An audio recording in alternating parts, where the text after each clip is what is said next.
Big TV భక్తి సమాచారం WhatsApp ఛానల్లో జాయిన్ అవ్వండి. అన్ని విశేషాలు ఎప్పటికప్పుడు తెలుసుకోండి. ఎందుకయ్యా ఇన్ని ఇడుములు పడతారు? ఒక్క క్షణంలో హస్తినాపురానికి వెళ్ళి మీ శత్రువులైన ధార్తరాష్ట్రుల్ని పీనుగు పెంటలు చేస్తాను, మీకు పట్టాభిషేకం చేస్తానన్నారు. మేము పౌరుష పరాక్రమాలు ఉన్నవాళ్ళమే, మీ అండదండలుండగా మాకేమి లోటు స్వామి హనుమా, మీరు మాకు అన్నగారు కాబట్టి మీ ఆశీర్వచనం చాలు. మేము మా పరాక్రమంతో శత్రువుల్ని సంహరించి రాజ్యాన్ని చేపడతాం, మీ ఆశీర్వచనం మాకు ఉంచండి అన్నారు. చాలా సంతోషించారు. మీ పౌరుష పరాక్రమాలు ఏమిటో చూడాలని నాకు కోరికగా ఉంది మీరు శత్రువుల్ని సంహరిస్తున్నటువంటి వేళలో.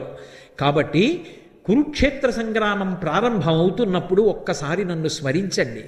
నేను మీలో ప్రధాన వీరుడైనటువంటి అర్జునుడి యొక్క రథ పతాకం మీదకి వచ్చి కూర్చుంటాను. కూర్చుని మీరు చేసేటటువంటి యుద్ధాన్నంతటినీ పరిశీలిస్తానన్నారు. హనుమ మంగళప్రదుడు. హనుమ ఎక్కడ ఉంటారో అక్కడ మంగళం జరుగుతుంది. హనుమ ఎక్కడ ఉంటారో అక్కడ శుభం జరుగుతుంది. హనుమ ఎక్కడ ఉంటారో అక్కడ ఈశ్వరుడి యొక్క కృప ఉంటుంది. మహానుభావుడు వచ్చి అర్జునుడి యొక్క రథ పతాకం మీద కూర్చున్నారు కాబట్టే పాండవులు గెలవడానికి అవకాశం ఏర్పడడానికి ఉన్నటువంటి కారణాల్లో ఒక బలమైన కారణమైంది. అంతటి మహానుభావుడు భీమసేనుడు అడిగాడా, అయ్యా మీరు వచ్చి మా తమ్ముడు అర్జునుడి యొక్క రథపతాకం మీద వేయించేసి ఉండండి అని అడగలేదు. అడిగాడా మీరు మా శత్రువుల్ని పరిమార్చండి అని అడగలేదు. అడగకుండా నేను వచ్చి అర్జునుడి యొక్క రథపతాకం మీద కూర్చుంటాను అన్నారు.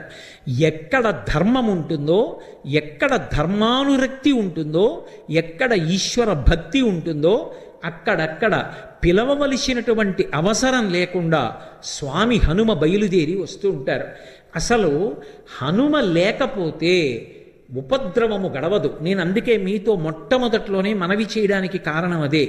ప్రతిరోజు ఒక్కసారి సంధ్యాకాలంలో ఆకాశాన్ని దర్శనం చేసి నమస్కరించినటువంటి వాడికి ఉపద్రవములు తొలగి ఎలా మంగళాన్ని పొందుతాడో అలాగే ప్రతిరోజు ఒక్కసారి స్వామి హనుమ వంక చూసి నమస్కారం చేసినటువంటి వాడు ఉపద్రవముల నుండి గట్టెక్కుతాడు.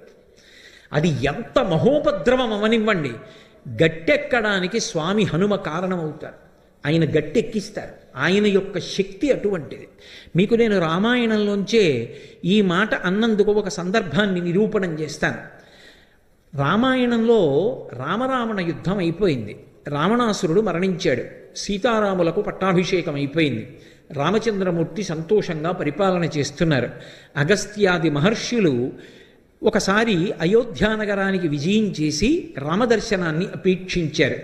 రాముడు వారిని లోపలికి ప్రవేశపెట్టి అర్ఘ్యపాద్యాదులిచ్చి పూజించి ఉచితాసనముల మీద కూర్చోపెట్టి ఒక ప్రశ్న వేశాడు. రావణాసురుడు అంతటి అరివీర భయంకరుడు ఎలా కాగలిగాడు అని అడిగాడు. అడిగితే అగస్త్య మహర్షి ఒక మాట చెప్పారు. రామ, నిజానికి రావణాసురుడు కాదు అంత శక్తివంతుడు. రావణాసురుడి కన్నా శక్తివంతుడు, రావణాసురుడి కన్నా కొన్ని కోట్ల రెట్ల ప్రమాదకారి పరమ భయంకరుడు ఇంద్రజిత్. ఆ ఇంద్రజిత్తు మరణించడం రామాయణంలో పెద్ద మలుపు. వాడు దైవవశం చేత, అదృష్టవశం చేత, మీ పరాక్రమం చేత మడిసిపోయాడు రామా అన్నారు. ఏమిటా ఇంద్రజిత్ విశేషం నాకు చెప్పవలసింది అని అడిగారు రామచంద్రమూర్తి. అప్పుడు చెప్పారు అగస్త్య మహర్షి.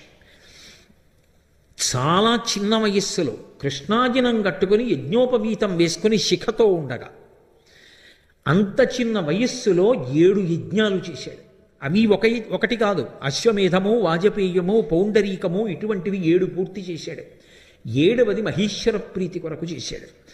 7 యజ్ఞములు అనితర సాధ్యమైన రీతిలో పూర్తి చేసి అంత బంగారం దానం చేశాడు. చేస్తే పరమేశ్వరుడు ప్రత్యక్షం అయ్యాడు. నీకేం కావాలని అడిగాడు. నాకు తామసీ విద్య కావాలన్నాడు. తామసీ అంటే ఆ వ్యక్తి యుద్ధానికి బయలుదేరితే చీకట్లు సృష్టిస్తాడు. కటిక చీకటి అయిపోతుంది. ఆ కటిక చీకట్లో ఆ వ్యక్తి ఎక్కడున్నాడో ఎవరికీ తెలియదు. ఆయన యొక్క నిలబడిన ప్రదేశం ఎవరికీ గుర్తించడానికి యోగ్యంగా ఉండదు, ఎవరికీ తెలియడు. ఆ చీకట్లో ఉంటాడు. రథం కూడా దివ్యరథం ఉంటుంది. అది ఈశ్వర ప్రసాదంగా వచ్చిన దివ్యరథం. దాని గుర్రాలు అంతే, అక్షయబాణ తుణీరాలు అంతే. అందులో ఉండి చీకట్లోంచి మేఘముల చాటు నుంచి బాణాలు విడిచిపెడతాడు. ఎంతమందినైనా పడగొడతాడు. అసలు బాణం ఎక్కువ పెట్టడానికి ఎక్కడున్నాడో తెలియదు ఎవరికి. అటువంటి గుర్రాన్ని, అటువంటి గుర్రాల్ని, అటువంటి రథాన్ని, అటువంటి అక్షయబాణ తూణీరాల్ని, తామసీ విద్యని పొందాడు. పొంది రావణాసురుని యొక్క ఆశీర్వచనాన్ని పొందాడు. ఒకప్పుడు రావణాసురుడు స్వర్గలోకం మీదకి దండయాత్ర చేసి దేవేంద్రుడితో యుద్ధం చేశాడు. దేవేంద్రుణ్ణి ఇంకా గెలవలేదు, కానీ బడలిపోయాడు. ఆ బడలిపోయి ఉన్నప్పుడు బయలుదేరి వచ్చాడు ఇంద్రజిత్తు. తనకున్నటువంటి తామసీ విద్యని ఆవిష్కరించాడు. వెంటనే ఇంద్రుణ్ణి బంధీకృతుణ్ణి చేశాడు. రథంలో పెట్టుకుని రావణుడి దగ్గరికి వచ్చారు. నాన్నగారు యుద్ధం అయిపోయింది, ఇంద్రుణ్ణి బంధించేశాను, పదండి అంతఃపురానికన్నాడు. తెల్లబోయాడు రావణాసురుడు. ఇంతటి అరివీర భయంకరుణ్ణి, ఇంతటి తపశ్శాలిని నేను ఓడించలేదు, వీడు గెలిచేశాడు ఇంద్రజిత్తు ఆ ఇంద్రుణ్ణి. ఇంద్రుణ్ణి బంధించి లంకాపురానికి తీసుకొచ్చి అంతఃపురంలో కారాగారంలో ఉంచాడు. ఇప్పుడు పులస్త్య బ్రహ్మ, చతుర్ముఖ బ్రహ్మ ఇద్దరూ బయలుదేరి వచ్చారు. ఇంద్రుణ్ణి బంధించడం మర్యాద కాదయా, విడిచిపెట్టు. కానీ ఇంద్రుణ్ణి గెలిచిన వాడివి కాబట్టి ఇక నుంచి నిన్ను మేఘనాథుడని పిలవరు, ఇంద్రజిత్ అని పిలుస్తారు. ఆయన అన్నాడు, ఇంద్రుణ్ణి విడిచిపెడతాను, కానీ నాకు మరణం లేకుండా వరమిమ్మన్నాడు. అసలే అంత భయంకరమైనటువంటి తామసీ విద్య చేతిలో ఉన్నవాడు, ఈశ్వరానుగ్రహ సంపన్నుడు, ధర్మమును విడిచిపెట్టినవాడు, ఏ ప్రమాదం తెస్తాడో అని బ్రహ్మగారు అన్నారు. అలా చిరంజీవిత్వాన్ని ఇవ్వడం కుదరదు. ఈ లోకంలో పుట్టిన వాళ్ళందరూ వెళ్ళిపోవలసిందే. అందుకే ఇది మర్త్యలోకము అని పిలవబడుతుంది. కాబట్టి శరీరం విడిచిపెట్టాలి. కానీ ఇంద్రుణ్ణి గెలవడం కన్నా గొప్పతనం లోకంలో ఎక్కడుంది? నిన్ను నేను నా నోటితో ఇంద్రజిత్ అని పిలుస్తున్నాను. అప్పుడు ఇంద్రజిత్ అన్నాడు, అయితే పోనీ ఒక వరం ఇవ్వండి, నేను ప్రతిరోజు నికుంభిలకి హోమం చేస్తాను. లంకాపట్టణంలో ఉండేటటువంటి దేవత, ఆవిడికి హోమం చేసినప్పుడు చాలా ఉగ్రమైన హోమం చేస్తాడు. నెత్తురు అందులో పోసి నల్లమేకని పళ్ళతో పట్టి పీకుతాడు, పీకి హవ్యం ఇస్తాడు. అటువంటి హోమం చేస్తాను. హోమం పూర్తి చేసి రథం ఎక్కితే ఇక నన్ను ఓడించగలిగిన వాడు 3 లోకముల యందు ఉండకూడదు. తథాస్తు వరమిచ్చాడు. అందుకే ఇంద్రజిత్తుని ఎవరూ నిగ్రహించలేరు. అటువంటి ఇంద్రజిత్ రామాయణంలో ఏ కారణానికి పడిపోయాడో తెలుసా? అసలు మీరు యుద్ధకాండ చదివితే రామాయణం ఇంతకుముందు ఎప్పుడూ చదవలేదు, ఇదే మొట్టమొదటిసారి. అసలు రామకథ ఏమిటో తెలియదు అనుకోండి, ఉద్విగ్నతతో వెంట్రుకలు నిక్కపొడుచుకుంటే అసలు ఏమవుతుందని. రామరావణ యుద్ధం కన్నా ఇంద్రజిత్ యుద్ధం అలా ఉంటుంది యథార్థానికి. వాడు బ్రహ్మాస్త్రం వేసి బంధించాడు రామలక్ష్మణంలో. ఒకసారి మాయాసీతని తీసుకొచ్చాడు రథంలో. హనుమ అంతటి వారు నమ్మేశారు నిజంగా సీతని. ఎందుకంటే అశోకవనంలో హనుమ దర్శనం చేసినప్పుడు కృషీభూతయి సీతమ్మ ఎలా ఉంటుందో అలా అటువంటి సీతమ్మని మాయాసీతని సృష్టించాడు. సృష్టించి ఆవిడ్ని కర్ర పెట్టి కొడుతూ తీసుకొచ్చాడు. ఆవిడ అరుస్తుంటే ఆ బాధ చూసి యుద్ధం చేస్తున్న వానరులందరూ తెల్లబోయి ఆగిపోయారు. హనుమ అంతటి వారు దుర్మార్గుడా, కులకాంతని కొడుతున్నావు, నాశనం అయిపోతావురా అన్నారు. కొట్టడం ఏమిటి? ఈమె కొరకు కదా మీరు యుద్ధానికి వచ్చారు, ఈమె మీకు దక్కకుండా చేస్తానని ఖడ్గం తీసి కంఠం నరికించాడు. సీతమ్మ మరణించిందనుకున్నారు. అనుకుని రామలక్ష్మణులు అంతటి వాళ్ళు మూర్చిపోయారు.